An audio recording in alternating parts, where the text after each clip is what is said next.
đi ở đây. Rồi nào cho tôm vào nào. Để bố bỏ tôm ra nào.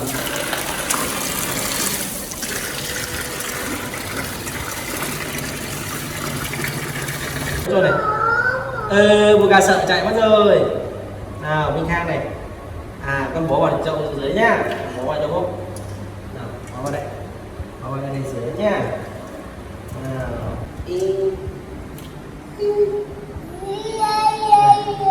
Buga không sợ à? Đây. Buga. Buga chạy rồi. Nào, đây cái. Mình nhá. Con đi trước nhá.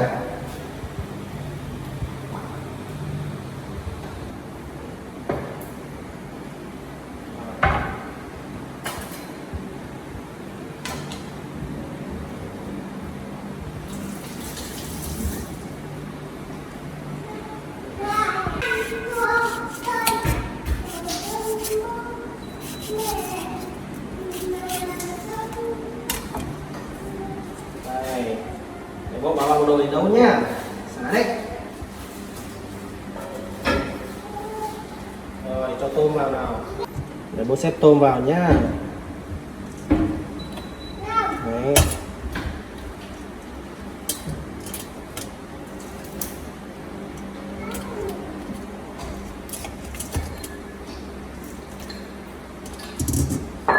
Ok, đậy lại thôi.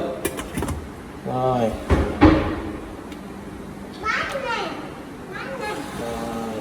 Xong. Những cái sắp rồi đi à? Nào con bỏ vào trong. Bỏ vào trong. Bên đây. Bỏ vào trong. Rồi. Ok. Rồi. Nào tôi bỏ giúp. Rồi. Nào con ra làm rau cho bố đi. Rồi đóng cửa lại. Ok. Được rồi. Đóng cửa lại. Để bố đi nấu cơm đây. Ok ơi. Ok. 1, 2, 2. Bố ăn cơm nhá. Ăn cơm là tí mình ăn cơm nhá. Nha. Nào. Ok, ăn đi thôi. Nào, ăn đi cho bố đi. Rồi. Thôi. Đi. Mình đứng dậy này. Ok, từ từ. Để bố đến nữa.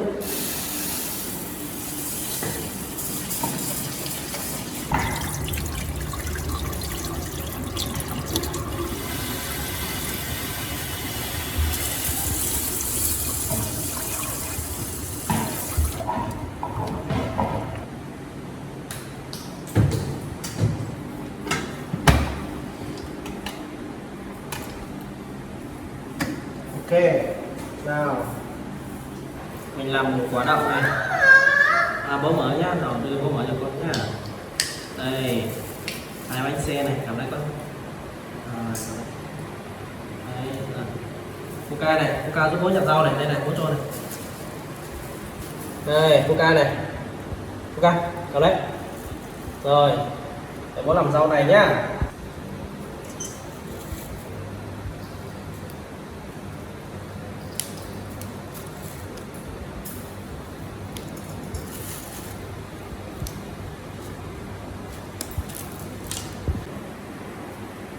Ăn đi. Em ăn luôn này. Nào. Mình đang làm này bố này. Mình đang bẻ cái này bố này. Bẻ này. Để mình bố nha. Này, mình bố bẻ này bố này. Này nhìn bố này. Đây. Thấy chưa? Làm như bố này. Bố cho này. Đấy. Đây, cho con này. Đây, cho con này. Không thúi. Làm quá cho bố nào. Đấy. Làm quá đây cho bố nào.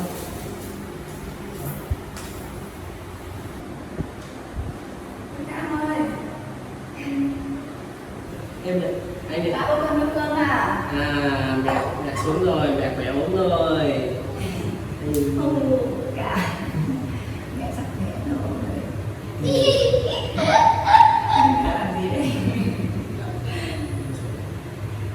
Ôi giời, gạo này chưa. Đó, bỏ xuống đây, bỏ xuống. Đó. Đi nấu cơm nha.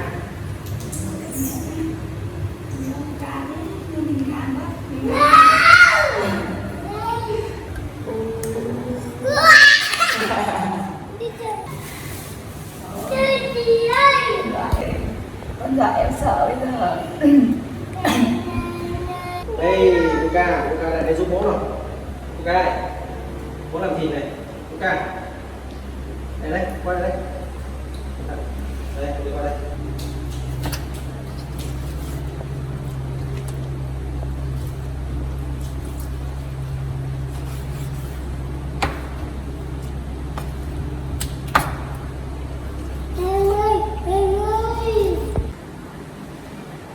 Ok, vào đây, nấu cơm với bố nào. Nấu cơm với bố nhá.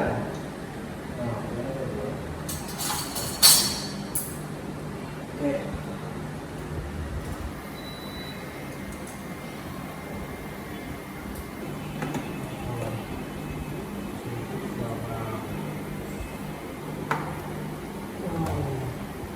Đây là bố nhá.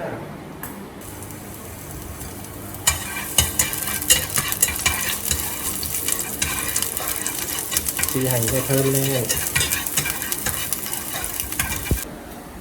Ngồi giúp, con ngồi giúp. Rồi ăn đi nhá.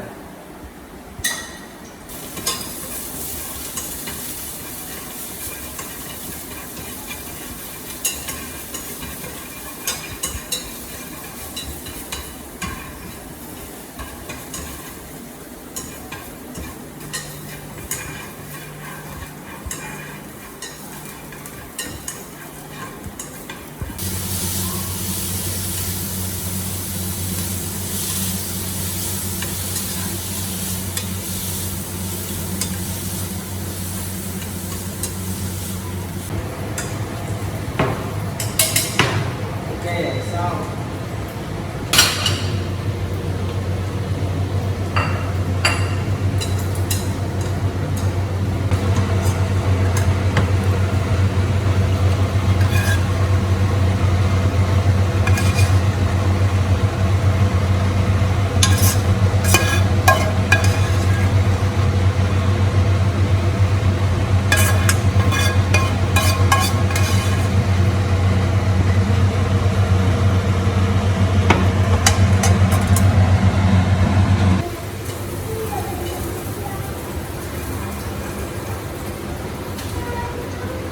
Anh em đi xe đạp chơi hả?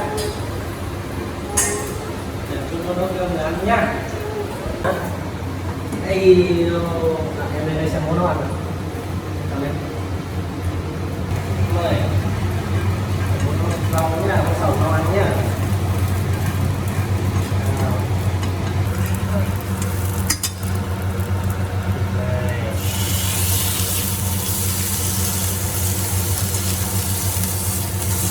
Đều lên.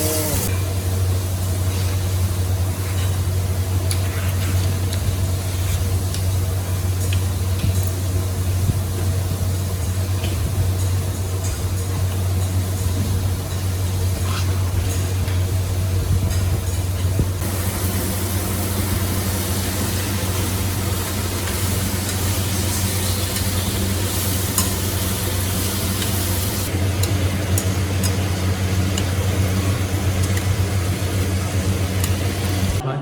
Ô, Luca ơi, bố làm cơm nha, Minh Khang nha. Nào để xem Minh Khang biết gì nào. Đây, cái này cái gì con? Luca có biết cái này là cái gì không? Cơm tới rồi đây, nhân cơm nào. Cơm tới rồi đây, chỗ nào ngon không? Cơm nhất, cơm đi nhá. Luca ngồi im. Mẹ lấy cơm vào đây cho Minh Khang nhé. Đây, cơm của Minh Khang này nó nóng đấy. Nhiều đây. Luca đây. Wow.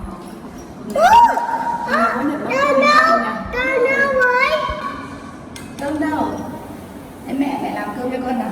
Lên mẹ làm cơm, lên mẹ làm cơm cho con. Ca ra đây. Ca lên ăn cơm của Ca này. Cơm của Ca đây. Rồi, ăn cơm nhá. Đấy. Bát của bố Ca đấy, bát hình con cá đấy. Đây, của bố Ca này. Của bố Ca đây. Bố Ca đây nha. Đây là bố Ca. À, mẹ bố Nhật nấu cơm ngon quá. Cảm ơn bố Nhật nha.